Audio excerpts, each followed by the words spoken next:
Hello everyone, I welcome you all once again on your own channel Geo with Madhur. And guys, today we are going to talk about the part 3 of class 10 geography chapter number 4 agriculture. हमने पिछले दो part में देखा methods of agriculture practice in India and major farms and cropping patterns, major crops of India, ये सब हमने cover किया. आज की वीडियो हम डिस्कस करने वाले हैं guys technological and institutional changes in the India, which is from the page number 42 of your book, and then we will talk about the Bhudan and Gramdan, which is mentioned in your geography book itself, and then we will move on to the food security and the globalization and the agriculture. So without wasting any time, let's start the topic: technological and institutional reforms in India. Guys, it is already mentioned that agriculture is a age-old activity in India, और कई हजार सालों से in India we are doing the agriculture, and we have maintained our land, agricultural land, for the better survival, and we have been doing the different type of agricultural methods. We have been using the different sort of technologies because of the low availability of the technology in India. Mind you, India is not a technologically sound country in the agriculture. If I talk about some countries in the world which were at the same stage with India, but now these countries are way ahead of India because of the excessive use of the technology. Unfortunately, the lack of technology have hindered the development of agriculture in India, and today there is a pressing need for introducing the new technologies. New institutional reforms need to be done. Although the institutional reforms are being done in India, time पर government ने कई ऐसे steps लिए हैं जब बहुत सारे technological और इंस्टीट्यूशनल चेंजेस इंडिया ने किए हैं. उनमें से कुछ की बात अब हम यहाँ पर करते हैं. In India, the agriculture is based on the irrigation, and irrigation is done. Artificial irrigation facilities are provided to the people in the India, to the farmers in India, and large number of farmers in India are still dependent on the monsoon for the irrigation, guys. And this is a sort of a gamble on the agriculture. And with a country like India where the population is growing so fast, this is a very big problem, and in future it can create the tensions for the people, and it poses a serious challenge also in front of the people. Agriculture is a type of activity in India, guys, which will provide the jobs and the livelihood for more than 60% population of the country. Needs some serious technological and institutional changes. अगर ये सब नहीं होंगे तो country में agriculture का जो level है वो दोबारा नीचे जा सकता है, ऊपर तो नहीं जाएगा. इसलिए there is a need to change, to have some technological and institutional changes. Although after independence, government have done something like the collectivization of the land, abolition of zamindari pratha. These were the things which were done just after the independence for the institutional reform, as it is called the land reforms in India. कि बहुत सारी जमींदारों से छीन कर गरीब लोगों में जिनके पास ज़मीन नहीं थी उनको दे दी गई. ओके, तो इससे काफ़ी हद तक कुछ फार्मर्स को ज़मीन तो मिली, लेकिन फिर भी उसके बाद भी वो जो लॉज थे वो पूरी तरीके से इम्प्लीमेंट ज़मीन पर नहीं हो पाए, जिसकी वजह से जो गवर्नमेंट का एम था वो पूरा नहीं हो पाया. In the very first 5-year plan of India, the land reform was the very first thing on which the government focused. अब जैसे कि मैं बात करूँ 1960s and 70 की, Green Revolution was introduced, okay, Operation Flood, White Revolution was introduced. All these things happened in India. Due to that, there was a growth in the agriculture and there was a growth in the milk field also, dairy product also. But where? Actually these things help the farmers of particular part of the country. So actually this created the division of the farmers in India, the poor farmer and the rich farmer. जहाँ पर green revolution implement की गई वहाँ तो farmers को बहुत फायदा हुआ, प्रोडक्शन 10 टाइम ज़्यादा हो गया, लेकिन दूसरी जगहों पर प्रोडक्शन उतने लेवल में नहीं बढ़ पाया. तो उसका एक तरफ फायदा हुआ ग्रीन रेवोल्यूशन का, दूसरी तरफ उसका नुकसान भी हुआ. 1980s and 1990s was a time when the comprehensive land development program was initiated to help every person, and it includes some technological reforms like the provision of the insurance during the fire, drought, flood, tsunami, landslide and other hazards and natural disasters. Gramin banks, cooperative societies for the farmer for the easy loan availability at the very less interest rate were some important steps taken by the government. Apart from that, Kisan credit card, personal accident insurance scheme, Kisan call centres, इसके अलावा special weather bulletin for the farmer for particular region of the country was some steps taken by the government for as a institutional and technological reforms in India, and उसका असर भी पड़ा है guys. India में कई जगह पर इसका फ़ायदा हुआ है. कुछ किसान हैं उनको चीज़ें सीखने को मिली हैं जिनके बारे में उनके पास पहले नॉलेज नहीं थी. Apart from that, the government also introduce the minimum support price, the procurement facilities. Now the FCI, food corporation of India, directly purchases the crop from the farmer, so the middleman is completely removed now from the market, and farmers can sell their crop at a good price so that the farmers can earn the maximum profit. Yeah, apart from that, agriculture universities are open in country, guys. Schools बने हैं कुछ जहाँ पे specially agriculture सिखाया जाता है, agriculture के बारे में बताया जाता है. तो ये कुछ स्टेप्स गवर्नमेंट ने उठाए हैं for the betterment of the agriculture in India. इसके बाद गाइस अब हम बात करते हैं भूदान एंड ग्रामदान की। ओके, भूदान और ग्रामदान क्या है? आज़ादी के बाद विनोबा भावे जो महात्मा गांधी के फॉलोअर थे, एक बार इंडिया के किसी पार्ट में बैठे हुए थे, एक मीटिंग को अटेंड कर रहे थे, वो गांधी जी की फिलॉसफी को पूरे इंडिया में फैला रहे थे। तो वहाँ पे लगभग कुछ फार्मर्स खड़े हुए उस मीटिंग के अंदर, उन्होंने कहा कि सर हमारे पास ज़मीन नहीं है, हम क्या करें, वी आर लैंडलेस लेबर। अब विनोबा भावे उस टाइम पे कुछ नहीं कर पाए, ना वो कुछ कर सकते थे क्योंकि उनके पास तो उनकी ज़मीन है नहीं। आई थिंक ये केस आंध्र प्रदेश के आसपास कहीं था, आंध्र प्रदेश में ही था। ओके, तभी वहाँ पर एक फार्मर खड़ा, एक लैंडलॉर्ड खड़ा हुआ और उस लैंडलॉर्ड ने खड़े होकर बोला कि सर मैं अपनी 80 एकड़ लैंड इन 80 फार्मर में 1 एकड़ each is ready to distribute, मैं उनको दान देने के लिए रेडी हूँ। विनोबा भावे बहुत खुश हुए और वहाँ के फार्मर भी बहुत खुश हुए और वो जो प्रॉब्लम थी वहाँ पे सॉल्व हो गई। इसके बाद विनोबा भावे इंडिया में जहाँ जहाँ गए अपनी पैदल यात्रा के दौरान, उन्होंने ये सारी बातें उन लोगों को बताई, वहाँ के फार्मर को बताई, वहाँ के लैंडलॉर्ड्स को बताई। तो वहाँ के बड़े बड़े लैंडलॉर्ड्स ने अपने गाँव दान कर दिए, अपनी ज़मीन दान कर दी, एंड इससे इंडिया में कई लाख फार्मर जिनके पास ज़मीन नहीं थी उनको फ्री में ज़मीन मिल गई। तो इस तरह के दान को, डोनेशन को ग्राम दान या भूदान, भू मतलब जमीन, भूदान कहा गया। It is called the bloodless revolution. एक क्रांति आई देश के अंदर, मतलब ऐसे हजारों लाखों फार्मर्स को जमीन मिली, बिना किसी से लड़े, बिना किसी से कुछ हुए, और विनोबा भावे को इसका सारा श्रेय जाता है। तो इसी सिचुएशन को हम कहते हैं ग्रामदान या भूदान। Now guys, let's move on to the page number 44 and let's talk about the contribution of agriculture in the GDP. Guys, if I talk about the agriculture and the GDP till 1951 and before that, the agriculture gave the major share of the GDP in India. But after 1951, the share of agriculture in the GDP is keep on decreasing. Okay, although it is the major producer of the jobs, more than 60% people of India are still working in the agriculture field. Now the declining share of the agriculture in the GDP is a serious concern guys, because if it will keep on happening, then there will be a stagnation, एक ठहराव आ जाएगा agriculture में, and this will pose a serious challenges in front of the people, because agriculture is something on which large amount of people are dependent in it, and it will have the impact on other spheres of the industries also, because there are many industries which are based on the agriculture. We call them the agro based industries, so their production may also reduce. Apart from that guys, it is not like that the government is not doing anything. The government have done lots of things, as we have discussed few minutes back. Apart from that, I was talking to you that India have opened the ICAR, Indian Council of Agriculture Research, where the particular research is done on the field of agriculture. Apart from that, the agricultural universities, veterinary centers, breeding centers. The government is developing in the state of meteorology also for the weather, for the better weather forecast for the farmers, so that the farmers can grow the particular crops, and they should be aware that what kind of rainfall is going to happen, what kind of weather conditions are going to be happen in the country. So on the basis of these reports, the farmer can decide what kind of crop they should grow. And apart from doing such agricultural reforms, the development of the rural infrastructure is one of the most important aspect of the agriculture development, because the rural infrastructure is so low, that is why the farmers are not able to utilize their capabilities, utilize their power in the right way. So developing the rural infrastructure is also a major concern for the government, and government is putting the efforts into this field.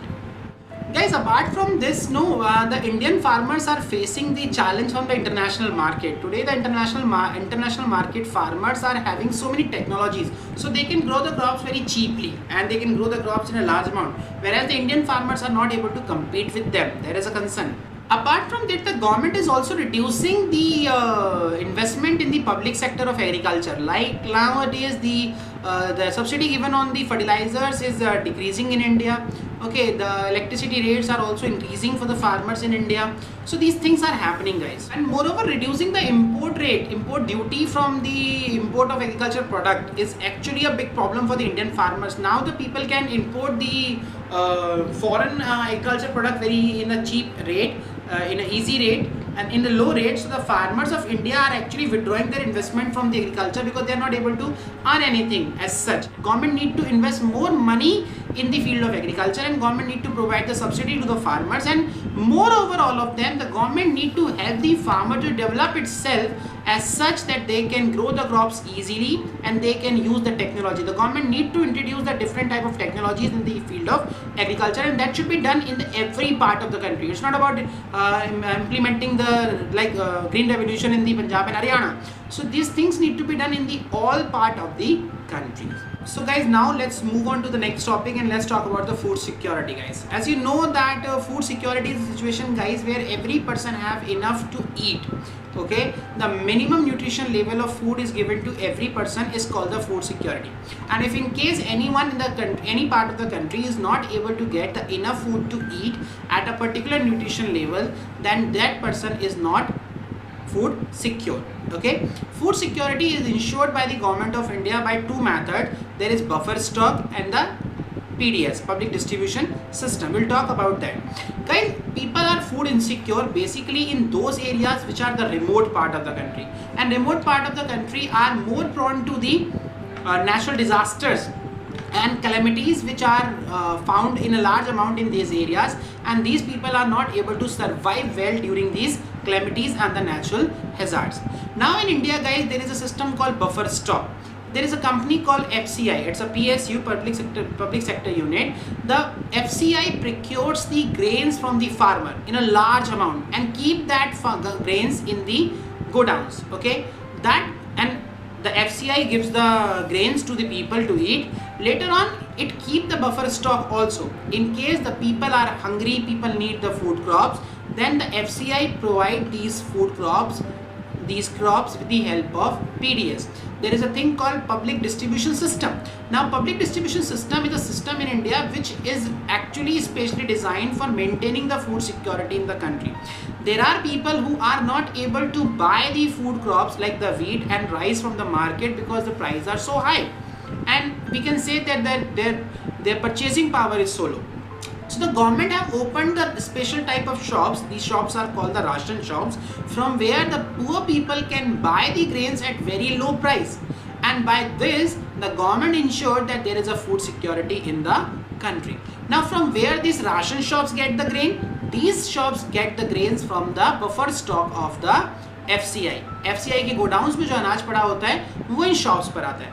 And in case of any drought, flood and famine, these stocks, which are also called the buffer stocks, are used to provide the food to the people in the country. और हमारी country में guys ये system बहुत अच्छा काम कर रहे हैं इस टाइम पे. FCI का buffer system and PDS system, इसने इंडिया के बहुत सारे लोगों को जो शायद नॉर्मल मार्केट से, नॉर्मल जनरल स्टोर से ग्रेन्स नहीं खरीद सकते, उनके घर घर तक ग्रेन्स बहुत कम प्राइसेस में, और कहीं पर BPL कार्ड होल्डर जो हैं, जो बिलो पॉवर्टी लाइन वाले हैं, उन लोगों के घर में फ्री तक में भी राइस को और गेहूं को पहुंचाया है. नाउ गाइस, इस काम में फूड सिक्योरिटी को इंश्योर करने में बहुत बड़ा जो काम है वो FCI का है. जैसा कि मैंने आपको पहले ही बताया कि FCI फार्मर से मिनिमम सपोर्ट प्राइस MSP पर ग्रेन्स खरीद लेती है. ओके, और MSP डिसाइड होती है इस बेसिस पर कि फार्मर की ऑन एंड एवरेज क्या कॉस्ट इस बार आई है, फर्टिलाइजर, DDT कितना यूज़ हुआ, क्या इरीगेशन सिस्टम था, कितने बिजली के पैसे लगे होंगे. तो ये सब कुछ मिलाकर जो एक एवरेज कॉस्ट निकलती है, उससे कुछ पैसे ऊपर रखकर गवर्नमेंट एक MSP डिसाइड करती है, और डायरेक्ट गवर्नमेंट के लोग जाकर फार्मर से वो उनके अनाज खरीद लेते हैं, और वो सारा का सारा ग्रेन फिर FCI के गोडाउन्स में जाकर रख दिया जाता है. हालांकि एक और प्रॉब्लम हुई है गाइस, क्योंकि FCI वीट और क्योंकि PDS की शॉप में ना राइस और वीट ही ज़्यादा मिलता है. सबसे ज़्यादा तो राइस दिया जाता है क्योंकि rice is staple crop of India. पिछली वीडियो में हमने देखा होगा. तो राइस और वीट दो ऐसे क्रॉप हैं, दो ऐसे ग्रेन्स हैं जो सबसे ज़्यादा PDS पर मिलते हैं. तो now the farmers are shifting to grow the rice and wheat guys. जहाँ पर राइस और वीट नहीं भी उगना चाहिए, वहाँ पर भी फार्मर अब राइस और वीट उगा रहे हैं, और उन्होंने पूरा क्रॉपिंग पैटर्न जो है उस एरिया का चेंज कर दिया, क्योंकि उनको पता है कि गवर्नमेंट ने MSP डिसाइड कर दिया है. तो गवर्नमेंट कुछ खरीदे ना खरीदे, या फार्मर का कोई सामान बिके या ना बिके, लेकिन फूड ग्रेन्स में राइस और वीट तो उनका बिक ही जाएगा इजीली. तो farmers are now completely changing the cropping patterns of that area, and that is creating some ecological imbalances in that area also. There is that is demerit of this system. Now guys, the government can develop each area of the country and each block of the country. The government should not only concentrate on the rice and wheat. Actually, the government should also concentrate on those food crops which are grown in that particular area. Government should develop the rural infrastructure of that area. So the farmers should become the independent, and farmers should grow the crops of particularly which are grown in that area. The credit linkage should be there. easy loan facilities should be available for the farmer. New technology should be made available to the farmers in the country. Apart from that, creating the basic infrastructure like the irrigation facilities, availability of electricity at low prices are some important steps the government should take. There are some problems also in the agriculture. Now there is a gradual shift from the farmers and they are shifting from the food grains to the vegetable and fruits and flowers, because they found that these things are easily sold in the market and they get the good price from the people also. Okay, but there is a problem with that. If the farmer will keep on growing these horticulture crops and will not grow the food crops, then how the people of country will eat? There will be the problems and the shortage of the food grains in the India, and it will raise a question in front of the country's future food security. That is why the net shown area under the grains is decreasing. Now there is a competition between the agricultural land use and non-agricultural land use. Housing facilities, road construction, dam, buildings, all these things are keep on increasing in India, and due to that the net shown area in India is already decreasing. Then fertilizer, insecticides, pesticides had created a big problem. Excessive use of these things is harmful for the crop as well as the land. Initially these things help the farmer to increase the crop production more than 10 times. But now excessive use of these fertilizer, pesticides, insecticides is creating the problem for the human being as well as the crops, because the chemicals which we use in the growth of the agricultural field and the crop, these are going inside our body and we are facing the problems with that. Apart from that, guys, the inefficient water management is also a problem, also a concern for the Indian farming. There are places in India which are having excess of water, and there are places in India which have where we have the shortage of the water. This need to be sorted out by the government of India and the people of India to have a good agriculture. There is one more problem, guys, in Indian agriculture, that we have a freehold of the pumping the water from the underground for the farmer. Now any farmer can pump the water if they have the tube wells. Now they are actually accessing the water in those areas for the rice which are not meant for the rice production. The areas with low irrigation facilities and with low humidity and with less amount of water are now growing the rice. मतलब ऐसी जगहों पे जहाँ rice उगना ही नहीं चाहिए वहाँ पर rice उगाया जा रहा है जमीन के अंदर से ट्यूबवेल्स के थ्रू पानी निकाल कर, उससे अंडरग्राउंड वाटर लेवल कम हो रहा है। और दूसरा जो छोटे फार्मर्स हैं जिनके छोटे छोटे ट्यूबवेल्स हैं उनके पास पानी नहीं बचता, बिकॉज जो वाटर का अंडरग्राउंड वाटर लेवल है वो धीरे धीरे नीचे चला जाता है, तो उसकी वजह से फार्मर्स के पास पानी नहीं बचता। तो there is becoming a group of two type of farmer, the farmer rich farmer and the poor farmer. There are big farmer and there are small farmers who have the small tube wells, so they are not getting the enough water to grow the crops, and this is also changing the cropping pattern. There is one more problem at the selling of the crop. The farmers are not having the storing capacity. The farmer go to the market with their crop and they sell the crop there whatever the prices are, because they are not having the storing facility. एक साथ crop कटती है, सारी crop एक साथ पहुंचती है, तो the supply is too much and the demand is low, and when the demand is low the prices are always low.